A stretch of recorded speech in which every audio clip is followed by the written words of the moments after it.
سمجھتا ہوں یہ سارا فیضان ہی آستانِ عالیہ ڈھیر شریف کا ہے۔ یہ نعرہ آپ لگا رہے تھے، آپ زندہ ہونے کا اعلان کر رہے تھے۔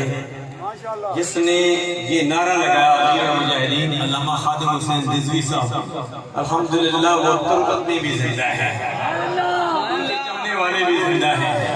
آستانِ عالیہ ڈھیر شریف کے ماننے والوں، چاہنے والوں، تمہارے چمکتے دمکتے چہروں کو میں سلام کرتا ہوں۔ یہ جو آپ کے چہرے چمک رہے ہیں، دمک رہے ہیں، آستانِ عالیہ ڈھیر شریف کے صاحبزادگان کے جو چہرے چمک رہے ہیں، ابھی چند منٹ کے بعد آستانِ عالیہ عیدگاہ شریف پیر حسان حسیب الرحمان کا تشریف لانے والے ہیں۔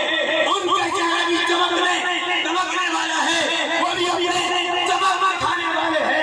یہ چمک کہاں سے آئی ہے؟ چمک اس سے آتے ہیں، چمکانے والے، میرا دل بھی چمکا دے، چمکانے والے۔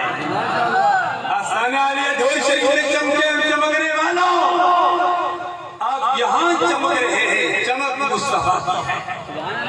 پیر میرے شاہ صاحب علیہ رحمت گولہ شریف میں چمکے، چمک مصطفیٰ کی ہے۔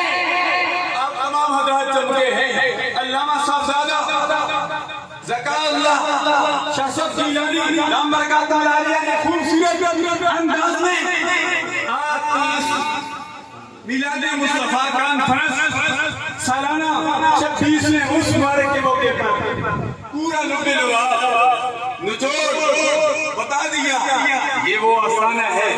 میں یہ شعر نظر کرتا ہوں، میری اجازت چاہتا ہوں کہ مختصر لفظ میں نچوڑ بتا دیا کہ عرس میں آنے والوں، عرس میں آنے کے ہمارے